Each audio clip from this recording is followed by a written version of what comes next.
Let's start with something simple. Not easy, just simple. Who are you when no one's watching? When you're not the student, not the parent, not the employee, not the achiever, not the reliable one, not the funny one, the smart one, the quiet one, not the one who always keeps it together, just you. It's strange, isn't it?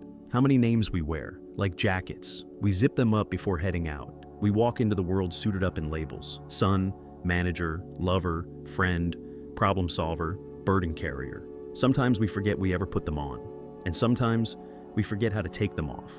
What's left underneath? Maybe you felt this too, that quiet panic when the roles disappear for a while. A breakup, a job loss, a move to a new city, or even just a long weekend alone. And suddenly, the silence isn't peaceful, it's loud. Like an empty room with too much echo, too much of yourself bouncing off the walls. We spend so much of life performing a version of ourselves that fits into other people's stories. Sometimes it's not even a performance, it's just habit. Maybe you were the responsible one since you were 12. Maybe you became the funny one so no one would notice the sadness. Maybe you were the caregiver, even when no one asked you to be. Maybe you wore those roles so long they started feeling like skin. But here's something worth sitting with. You are not your usefulness, not your job title, not your reputation, not even your Instagram bio. You're something quieter, something slower, something that doesn't need to be proved or praised or packaged. Psychologists call this the narrative self, the story we tell about who we are. But stories aren't always accurate. Sometimes they're just repeated enough to become believable. You can rewrite them, or you can pause them. Have you ever sat with yourself, no distractions, and wondered, if I wasn't trying to be anything right now, who would I be? Not in a spiritual, abstract way, but in a very real body in this room kind of way. When no one needs you to be smart, or funny, or productive, or kind. When you're not performing, even for yourself. Maybe the question isn't who are you without your roles, but why are we so afraid to find out? Because roles come with feedback, applause, expectation, identity. They give us something to hold, but they also keep our hands full. So what if you just let go? What if you dropped the mask? Not out of rebellion, but out of gentle curiosity. Let's pause here. Let that thought sit with you, like steam curling from a morning mug. No answers, no pressure, just wonder. You're listening to Echo, the voice behind NTDN, a quiet voice in the noise, not here to lecture, just to wonder aloud, with you. Not to answer, just to feel, to hold in your chest like a cold pebble found in the dark. Who are you? When you're not being anything for anyone, not the friend, not the professional, not the one who replies on time, not the one who smiles politely at dinner, not the one holding it all together, just you. No costume, no caption, no obligation to explain, impress, or improve. Would you recognize that person? Do they even exist anymore? Or have they been buried beneath years of roles, each one carefully shaped to earn love or safety? We spend so much time being something, useful, needed, pleasant, strong, but almost no time just being. There's a strange silence that settles in when the world isn't looking at us, when no one needs us to be anything. Some people call it rest, but if we're honest, sometimes it feels like erasure, because if we're not performing, do we even exist? It sounds dramatic, but maybe you felt it too. The unease of being alone without a title to hide behind.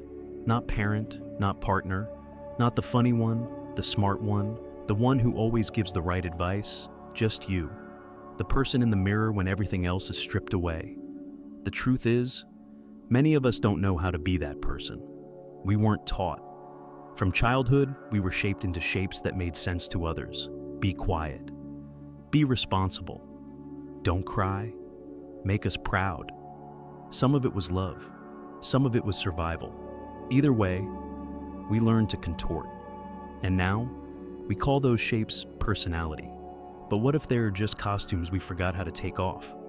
Maybe you're tired, not from work, not from life, but from maintaining an identity that was never fully yours, an identity crafted through expectations, approval, and invisible contracts you never agreed to sign, but still feel bound to uphold. What happens when you stop? when no one is asking you to perform, when you're not achieving, not posting, not earning, not being good? What happens when you fall silent and there's no applause? That's what we're here for tonight. Not to escape it, but to look at it, to sit beside the unease and call it by name.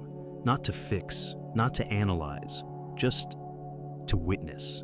Because sometimes the most radical thing you can do in this world is simply be without a reason, without a badge, without a script.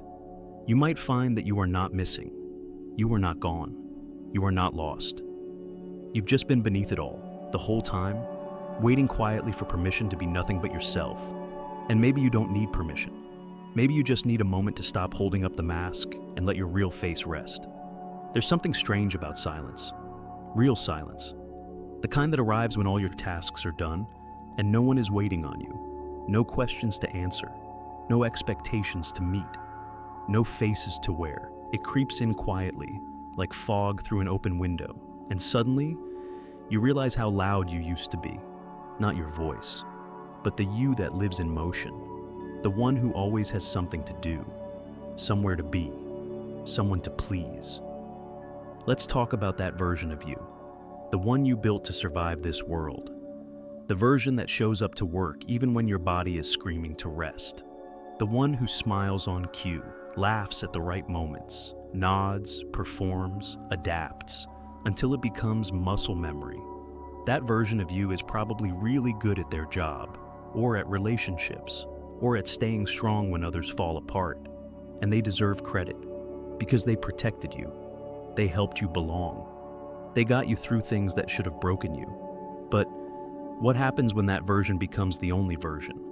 What happens when being strong becomes a cage? When being funny means you're never taken seriously? When being productive steals every quiet hour of your life? What happens when you forget that you were never just those things?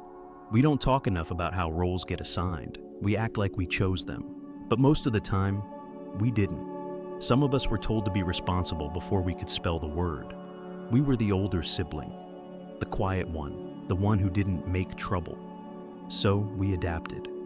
We became who they needed. We took care of others. We got the grades. We kept the peace. And somewhere along the line, we became afraid to be anything else. Because what happens if you stop playing that role? What if people get disappointed? What if no one recognizes you anymore? Here's the secret no one wants to say out loud. Your role may be comforting, but it's not the whole truth. And if you live only inside that one version, you lose access to everything else you could be. You become a fraction, a curated identity, predictable, safe, trapped. I wonder if you've ever noticed how different you are with different people. You're quieter with one friend, louder with another. You're reflective in solitude, but playful in certain spaces. It's not being fake. It's being responsive, adaptive. But what if we took that observation further? What if your identity wasn't something solid at all? What if it was more like light, bending based on where it hits? Maybe that's not a problem. Maybe the danger isn't in shifting. It's in forgetting you're allowed to shift. Forgetting that you can lay the mask down, you can be silent, you can be unseen. You can be unlikable if that's what honesty requires. That doesn't make you broken. That makes you free. Think of all the tiny moments you've edited yourself without even realizing. You didn't speak up. You forced a smile. You said, "I'm fine," even when your chest was burning. Not because you wanted to lie, but because your role didn't leave room for the truth. Because you were the one who listens, the one who carries, the one who doesn't need anything. But you do. You always have. And maybe it's time to ask, is this role still serving you? Or are you serving it? Because a role is useful until it becomes a prison. A personality is flexible until it becomes armor you can't take off. Here's something to sit with tonight. If no one expected anything from you, who would you become? If you weren't being strong or reliable or the one who always says yes, what would you say? What would you feel? What would you choose? And would that version of you, the raw, quiet one, be enough? Maybe that's the question we've been avoiding all along. Not who am I, but am I still lovable if I stop performing? Let's make this real, not abstract, not theoretical, because behind every role is a person, and behind every person, a story. Let me share a few, not to dramatize, not to diagnose, but because sometimes it's easier to see ourselves in someone else's shadow. He used to be a runner, track star, college scholarship. Everyone called him the fast one. His name didn't come up in conversations unless it followed a stat. He liked it. At first, the applause, the structure, the sense of worth. But then, an injury. A season missed. And just like that, the identity vanished. Not just the sport, but the meaning. He started saying strange things to himself. If I can't run, what am I good for? He stopped showing up to things. Felt uncomfortable even at family dinners. Not because they stopped loving him, but because he didn't know who he was without the role they had loved. The collapse wasn't physical, it was silent, internal, invisible. And that's how most identity collapses go. Not with screams, but with a quiet slipping away of the story you told yourself. There's a woman I knew who raised 3 kids, full-time mother, gave everything. Meals, emotions, memories. She held the center of the family like glue. Her role wasn't just mom, it was caretaker, mediator, giver. And then the kids grew up, left home, started their own lives, and suddenly the house was silent. There were no crises to manage, no lunches to pack, no one to call her name. She told me once, in a voice barely above a whisper, "I don't know what to do with myself anymore. I don't think I know how to be just me." She wasn't sad, exactly. She was unanchored, like a boat that had always been tied to something, now drifting. Not because the love was gone, but because the role was. And for a long time, she had mistaken the role for her whole identity. Maybe you felt that too, when something you built your identity on quietly dissolves. Then there's the story of a man whose whole world was his work. Startup founder, always on. He was the guy who gets things done, the guy who didn't sleep, didn't stop, didn't slow down. His calendar was his personality, his title, his shield, his LinkedIn bio, a mask he polished daily. But one quarter, the market shifted. Deals fell through, and just like that, the company folded. He didn't just lose income, he lost himself. Because when you've spent a decade defining yourself by what you do, what happens when you can't do it anymore? He told a friend, "I don't know how to exist without being useful." Not because he didn't have worth, but because no one ever told him his worth was allowed to be quiet, still, undefinable. These aren't rare stories. They're everywhere. In between job losses, divorces, graduations, life transitions no one prepared us for. They're not about failure. They're about space. The scary kind, the space that opens up when a role ends, and the real you hasn't yet arrived. You might think you're immune to it, that you know who you are, you have your friends, your playlists, your little routines. But pause with me here. Ask yourself, if everything you do was taken away, your work, your habits, your relationships, what would be left? Not what you love, not what you perform, but what you are. That quiet pulse under everything else, that unspeakable center. Do you know it? Or have you just learned how to fill silence so effectively that you never have to meet it? The roles we play aren't wrong. They're not the enemy. They give us belonging, direction, language for our place in the world, but they're not the whole truth. And when one collapses, it can feel like the end. But maybe it's not.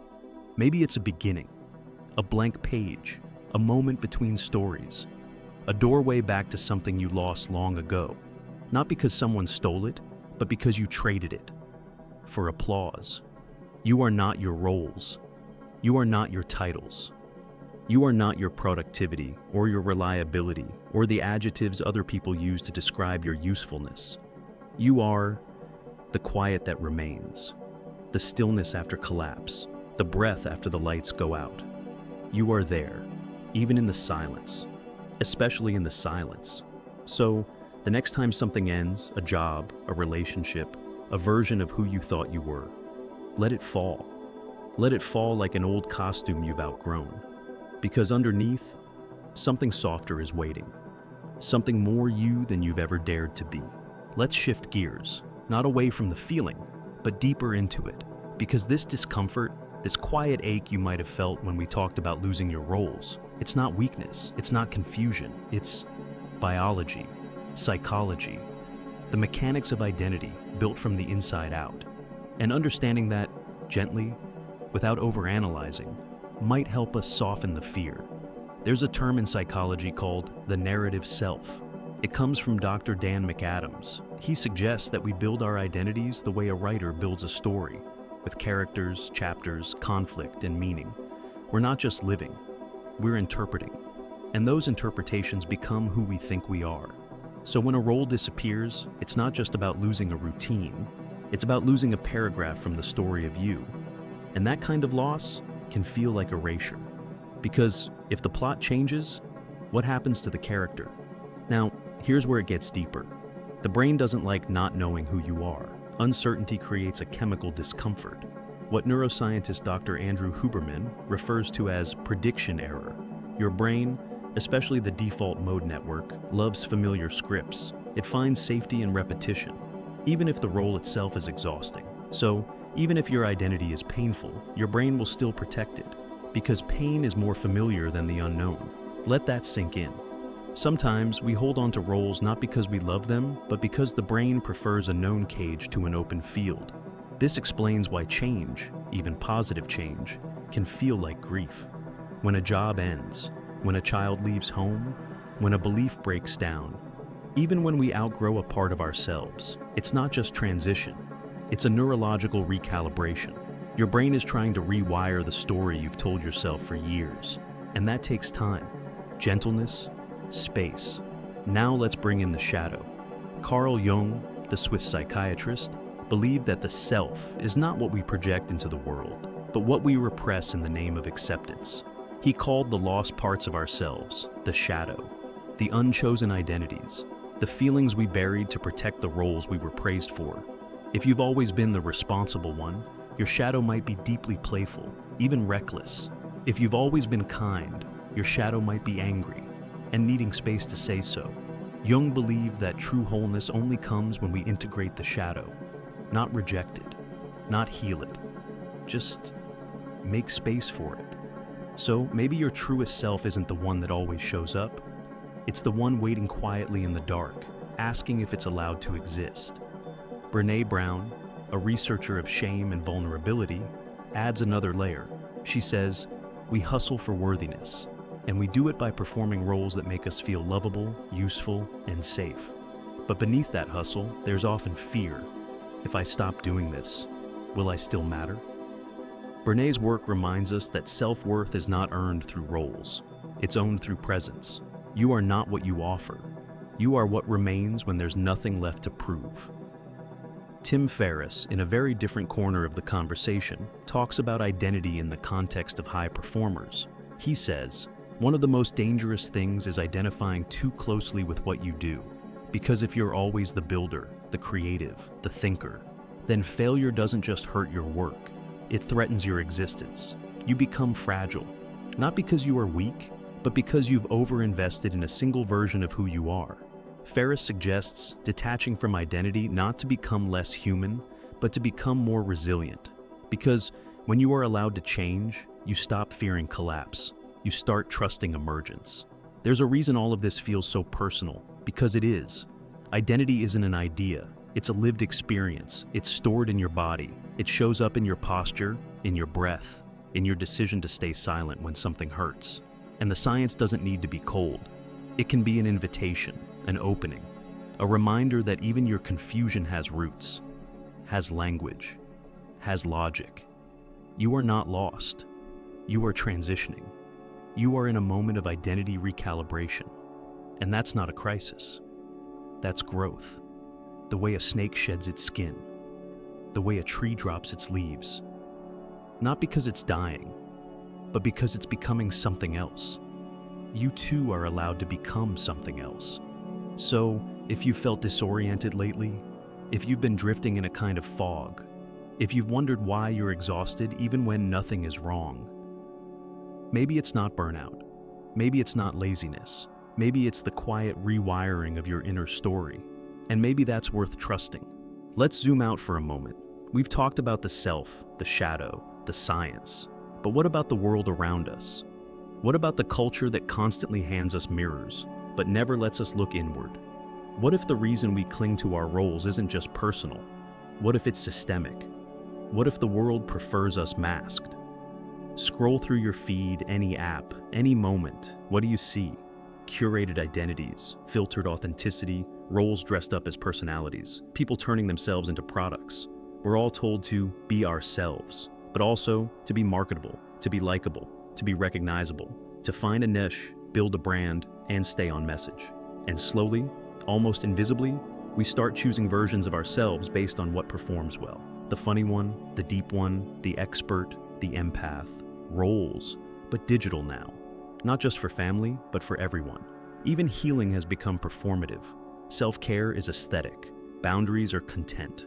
Vulnerability is monetized. We don't just process our pain, we caption it.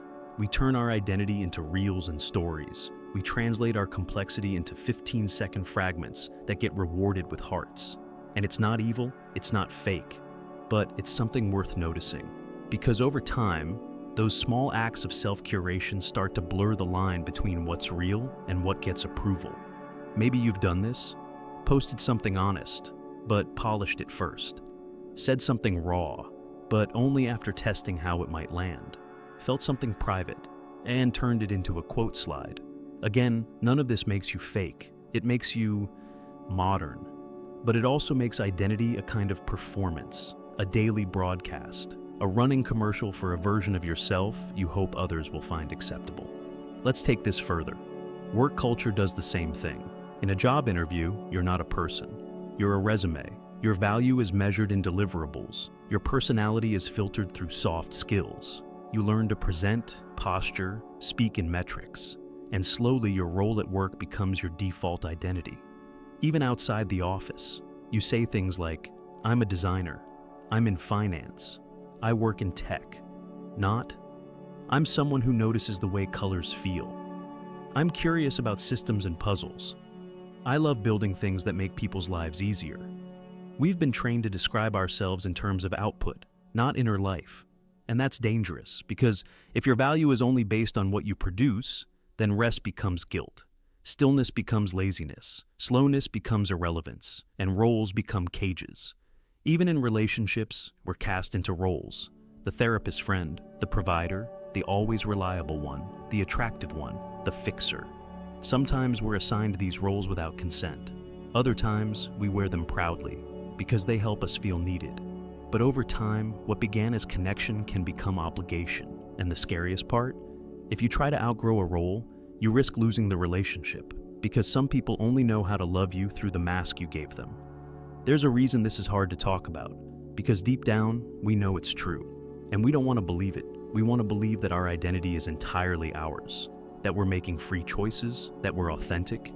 But maybe authenticity isn't about rawness. Maybe it's about awareness, to see where your identity has been shaped by systems, expectations, and algorithms that don't care about your soul. To ask, is this version of me actually me, or is it just what works? Lex Fridman, in a conversation with Naval Ravikant, once said something simple. We perform more than we realize, not in a fake way, but in a survival way, a social way. We adapt to environments by becoming what they reward, and it makes sense. But sometimes you have to stop and ask, have I become something that no longer feels like home? Because the danger isn't in the mask, it's in forgetting you're wearing one.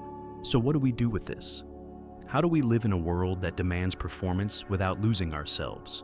Maybe it starts by noticing when the mask feels tight, when the post doesn't feel like your voice, when the job eats your weekends, when the compliment feels like pressure, when the version of you being loved isn't the version that feels real. You don't have to quit everything. You don't have to disappear. But maybe you pause. Maybe you whisper to yourself, I don't have to be this version forever. Maybe you let the mask slip just a little in safe places with safe people until your face remembers how to breathe. The world will always prefer the mask. It's cleaner, it's easier to sort, it's better for business, but your soul, it doesn't speak in branding. It doesn't care about your title, your niche, your metrics. It only cares about truth, and truth is quiet, messy, Unpredictable. It's you, before the filter, before the algorithm, before the role. So, if you've forgotten that version, maybe this is your reminder to look for them again. They haven't left. They're just waiting, in silence, in stillness, in the part of you that no one sees, but you always feel. Let's leave that thought hanging. For a moment, let's take a breath. Let's step away from the noise, the questions, the mirrors. Let's step into the pause between things, where clarity waits. Because maybe we've been circling this the wrong way. Maybe the question isn't, who am I without my roles? Maybe the question was never supposed to have an answer.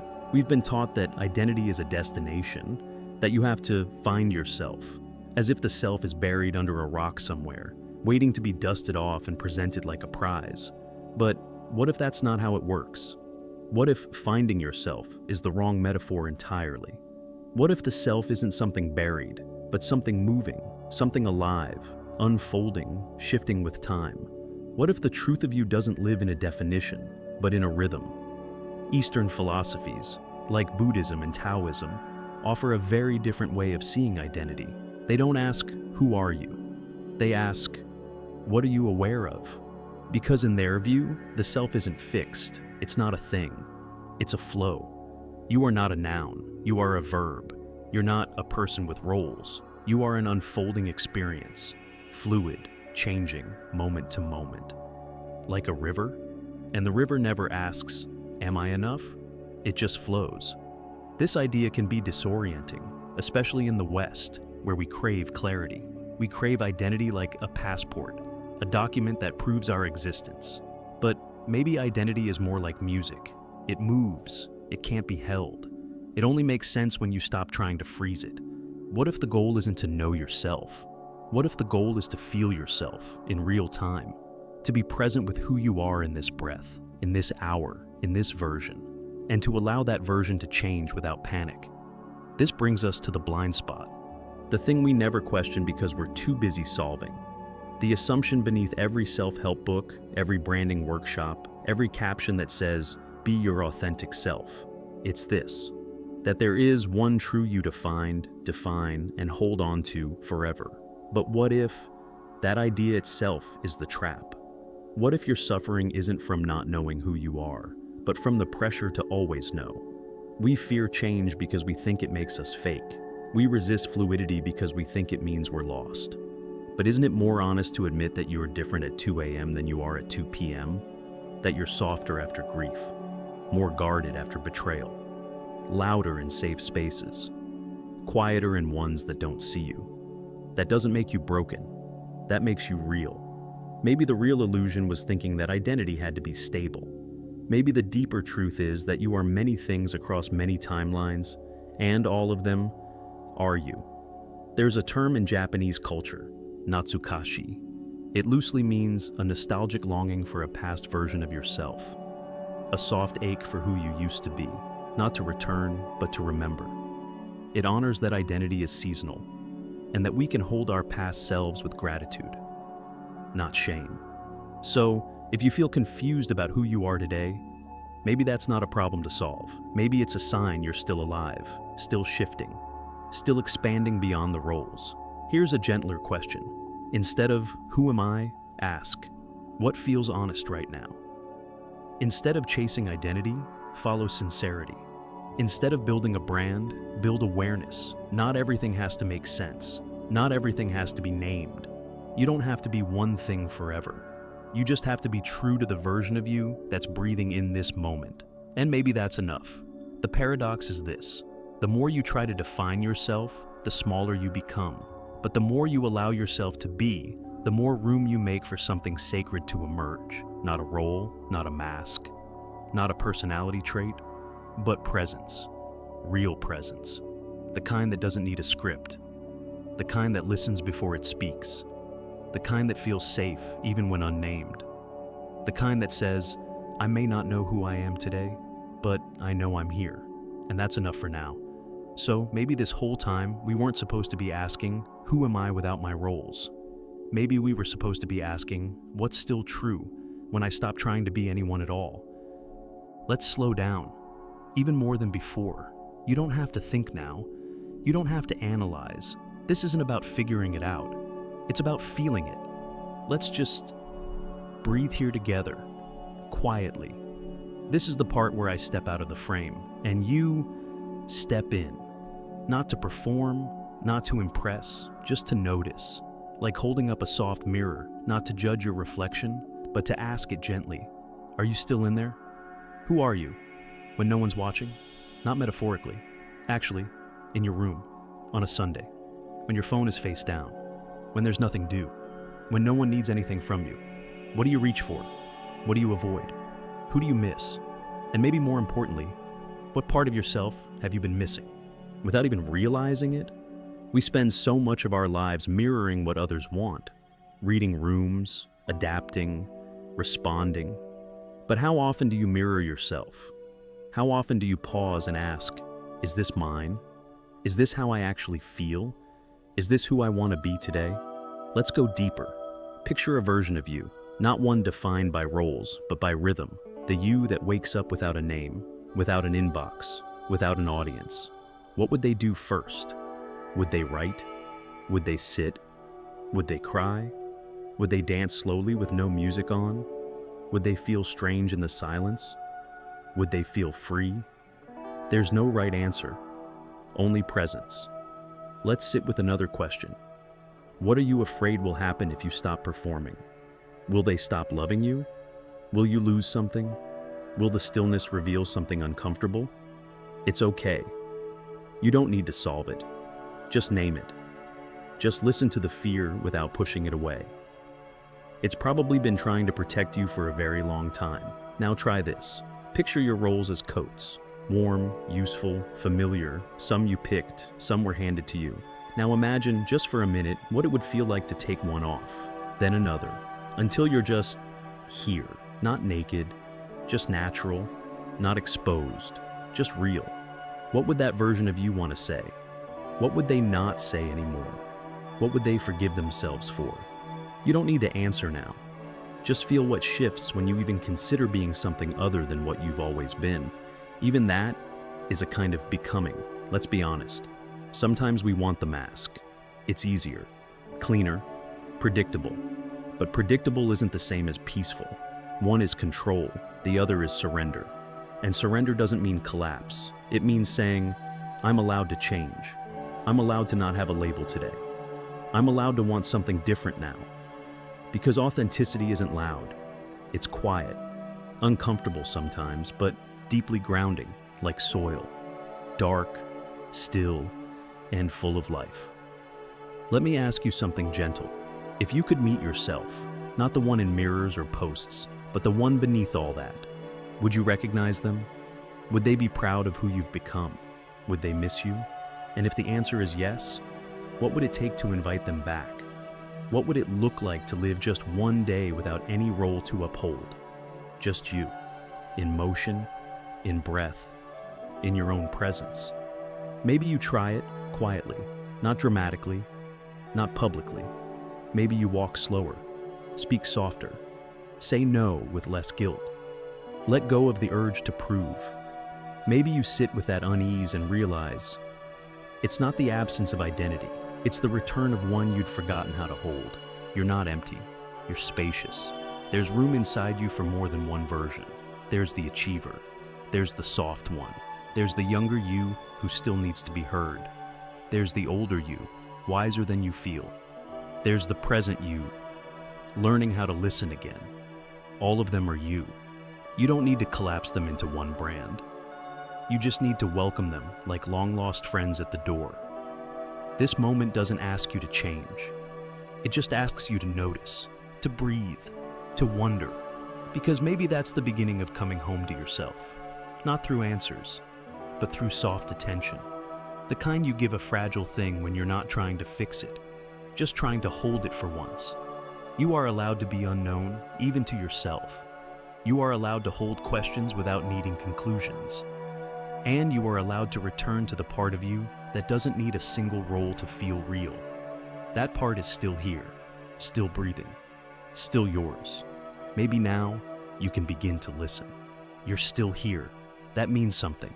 You've stayed through the quiet, through the questions, through the unraveling, and maybe that's the point. Not to arrive at an answer, but to realize there never was one. Only a path, only presence, only you, meeting yourself without performance. If nothing else, I hope you felt a little less alone, a little more seen, not for what you do, but for who you quietly are. We live in a world obsessed with becoming, always reaching, always refining, but today, you just were, and that's enough. You weren't your resume, you weren't your follower count, you weren't someone's expectation, you were breath, you were silence, you were attention, gently given to yourself. That's rare, that's radical, that's real. Let this be your reminder. You don't have to keep playing the role after the curtain falls. You don't have to keep smiling when your soul is tired. You don't have to prove anything to be worthy of rest. The you beneath the roles, the one who is still, quiet, listening, that version of you deserves love too. Not applause, not validation, just space, to breathe, to soften, to be. Before we go, let's ask just one more question. Who do you become when you no longer need to be impressive? Not in the eyes of the world, not even in your own inner scoreboard, but just in being. Maybe that's what real freedom feels like. Not escaping the world, but showing up to it without armor, with gentleness, with unpolished honesty, with a quiet kind of courage that says, I am allowed to evolve. I am allowed to not know. I am allowed to return to myself. This space we created together, you can return to it. Anytime, no password, no ritual. Just close the tabs, turn down the noise, and ask, am I being real right now, or just recognizable? It's not a judgment, just a compass, just a soft mirror held up by a quiet voice who's wondering aloud with you. If this episode spoke to you, let it sit. Don't rush to share it. Don't turn it into content. Let it be sacred. And if it helped, let me know. You can leave a comment, not to perform, but to reflect. And maybe someone else will feel seen too. That's all this space is for. Not fixing, not teaching, just remembering. You're listening to Echo, the voice behind NTDN, a quiet voice in the noise. Not here to lecture, just to wonder aloud, with you. Until next time, stay soft, stay human. And when you forget who you are, come back to the silence. It remembers.